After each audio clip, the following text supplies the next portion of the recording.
চলতি বছর বর্ষার ভারী বৃষ্টিতে এমনিতেই আমন চাষ ব্যাপকভাবে ক্ষতিগ্রস্ত হয়েছে বাঁকুড়া জেলায়।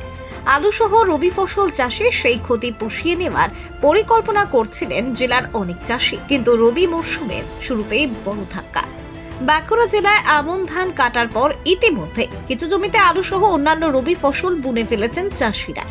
অধিকাংশ চাষি জমি তৈরি করে রেখে ফসল বোনার তোড়জোড় করছিলেন। তার মাঝে নিম্নচাপের জেরে শনিবার থেকে জেলায় বিক্ষিপ্তভাবে শুরু হয়েছে বৃষ্টি।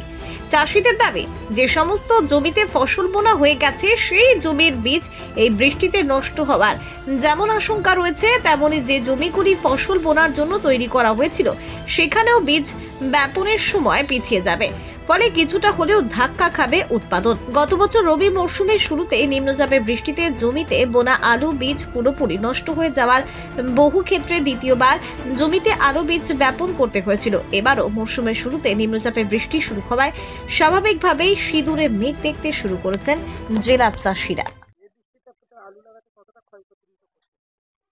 এখন আবহাওয়া দপ্তরের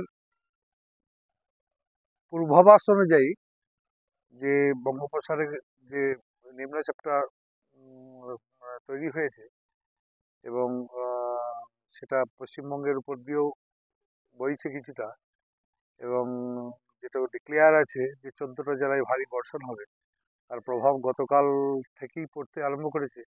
যদিও বৃষ্টিপাতের পরিমাণ অত্যন্ত কম, ঝিরিঝিরি করে বৃষ্টি হচ্ছে।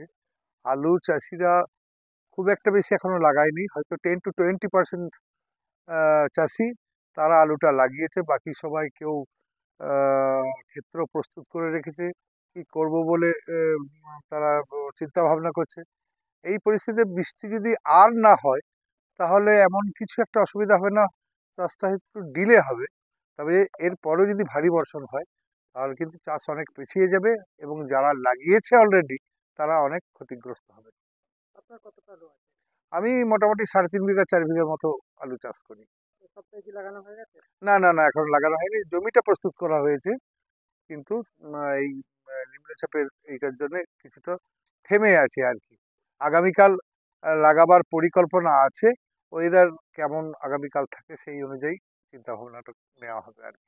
যদি বৃষ্টি আরো বাড়তে থাকে তাহলে কতটা আপনারা ক্ষতির মুখে পড়বেন? বৃষ্টি যদি বাড়তে থাকে তাহলে তো সমূহ যেটা গত বছরের তিক্ত অভিজ্ঞতা চাষিদের হয়েছে, মারাত্মক রকম তাদেরকে ক্ষতি। প্রায় 90% চাষি তারা অলরেডি মানে বীজের মানে আলু লাগিয়ে দিয়েছিল এবং সবটাই সেটা নষ্ট হয়ে গেছিল। পরে নতুন করে আবার জমি তৈরি করে বীজ, নতুন বীজ কিনে লাগাতে তাদের বহু ক্ষতি হয়েছিল এবং চাষটা অনেক লেট হয়ে গেছিল, প্রোডাকশনে অনেক মার খেয়েছিল। এখন তো ধীরে ধীরে বৃষ্টি পড়ছে, কতটা চিন্তা আপনাদের? চিন্তা প্রচুর পরিমাণে আছে, কারণ ভারতবর্ষের বিশেষ করে পশ্চিমবঙ্গের একটা অর্থনৈতিক ফসল হচ্ছে এই আলু এবং ধান। এই দুটো ফসলের উপরে নির্ভর করে সাধারণ চাষিরা তারা জীবিকা নির্বাহ করে, এটাই তাদের মুখের ভাত। এই চাষ যদি ক্ষতিগ্রস্ত হয় তাহলে চাষিরা তো সমূহ বিপদে পড়বে। তবে আমাদের সরকার বর্তমান যেটা আছে অত্যন্ত মানবিক, তারা সবসময় চাষিদের কথা মাথায় রাখে। এই গত বছর যে চাষে ক্ষতিগ্রস্ত হয়েছিল চাষিরা, উপযুক্ত বীমা তাদেরকে প্রদান করার ক্ষেত্রে এই সরকারের অগ্রণী ভূমিকা নিতে দেখা গেছে, যেটা সাধুবাদযোগ্য। আশা করছি সরকারি যারা কৃষি দপ্তরের কাজ আছেন তারাও ব্যাপারটাকে নিয়ে পর্যালোচনা করছেন এবং সরকার বাহাদুরও ব্যাপারটাকে তীক্ষ্ণ নজরের মধ্যে রেখেছেন, যাতে চাষিরা যতটুকু কম ক্ষতিগ্রস্ত হয় এই ব্যাপারে আর কি। আপনার নাম? আমার নাম সদানন্দ ভদ্র, কৃষক। কৃষক। আলু লাগানো হ্যাঁ শুরু করেছি, কিন্তু প্রাকৃতিক দুর্যোগে এখন একটু অসুবিধার মধ্যে পড়ে গেছি।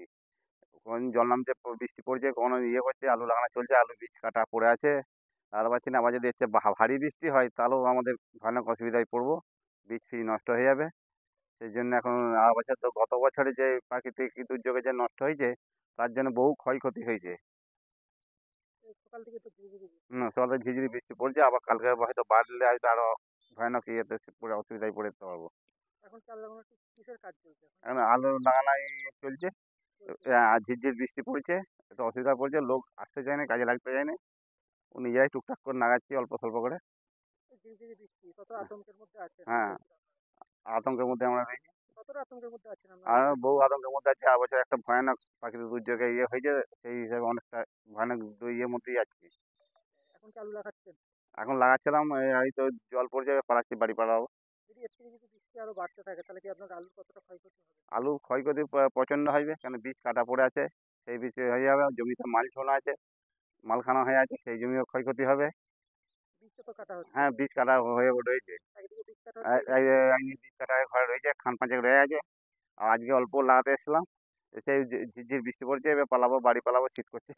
যদি কাল থেকে যদি আরো বৃষ্টি বাড়তে থাকে, বৃষ্টি পারলে তো লাউ লাগানো যাবে না, বহু আলু ক্ষয়ক্ষতি হবে। যেগুলো লাগিয়ে দিয়েছেন সেগুলো কি হবে? সেইগুলো বৃষ্টি যদি একটু ভারী ধরনের হয়, তার নষ্ট হয়ে যাবে, নষ্ট হয়ে পচে যাবে।